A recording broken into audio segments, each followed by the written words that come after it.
नमस्ते जी, स्वागत है आपका हमारे YouTube चैनल परीक्षा भक्ति सार में। संतोषी माता का व्रत शुक्रवार के दिन किया जाता है तथा प्रातःकाल स्नान करके स्वच्छ वस्त्र पहने तथा पूजन से पहले जल से भरी कटोरी रखें, घी का दीपक जलाकर व्रत कथा पढ़ें। कथा समाप्त होने पर हाथ से गुड़ और चना गाय को खिलाएं। कलश पर रखे हुए गुड़ और चना को सभी को प्रसाद के रूप में बांटना चाहिए। संतोषी माता के व्रत में खट्टी चीजों का विशेष रूप से परहेज किया जाता है।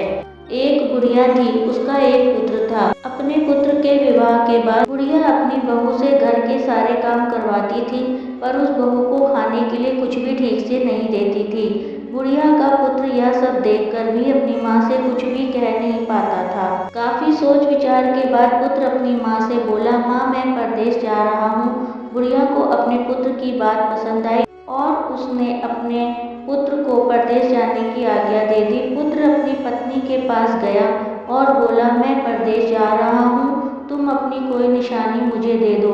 पत्नी बोली, मेरे पास तो निशानी देने लायक कुछ भी नहीं है, बस ये गोबर से सने हाथ हैं। पत्नी ने उस गोबर से सने हाथ की थाप अपने पति के कुर्ते पर कमर पे लगा दी और रोने लगी और पति परदेश चला गया।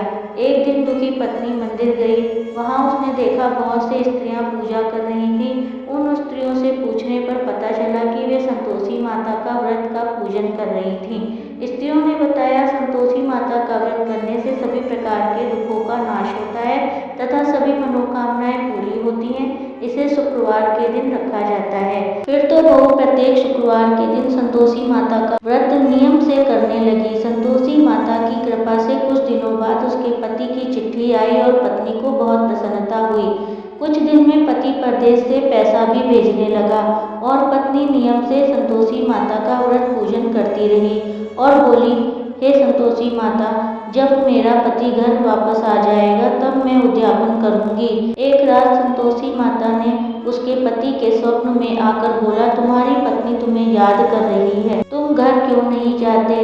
तो उस पति ने उत्तर दिया, माँ मेरे सेठ का एक सारा सामान अभी बिका नहीं है, इसलिए घर नहीं जा पा रहा हूँ। उस दिन संतोषी माता की कृपा से पति के सेठ के पास कई व्यापारी आए और सेठ का सारा सामान खरीद कर ले गए। कर्जदार भी सेठ उधारी चुका गए।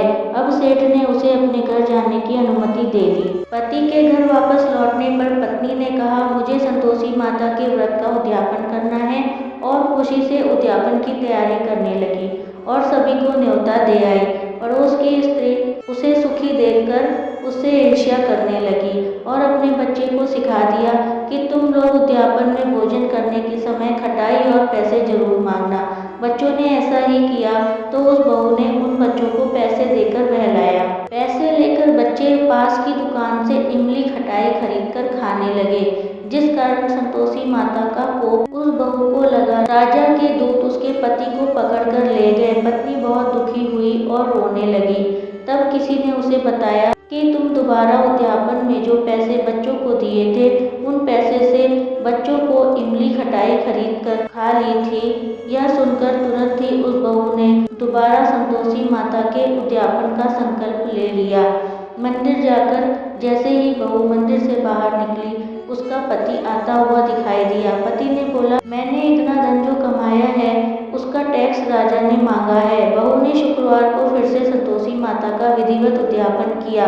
इससे संतोषी माता प्रसन्न हुई। उसका समस्त परिवार संतोषी माता की कृपा से सुख से रहने लगा। संतोषी मैया की जय।